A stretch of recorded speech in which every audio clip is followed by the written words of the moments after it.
Hey everyone! In this video, we will learn how to connect the Verizon Soundbar to the TV. First, place the Verizon Soundbar near your TV. Then connect the HDMI ARC cable from the soundbar to the TV's HDMI ARC port. If HDMI ARC is unavailable, use an optical cable instead. Next, turn on both the TV and the soundbar. Go to the TV's audio settings and select external speakers or soundbar. Then, enable HDMI CEC if using HDMI ARC for better control. Adjust the soundbar volume to ensure it's working. Now test the audio by playing a video or music.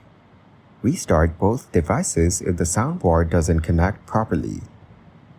Thanks for watching. Don't forget to like and subscribe to see more content like this.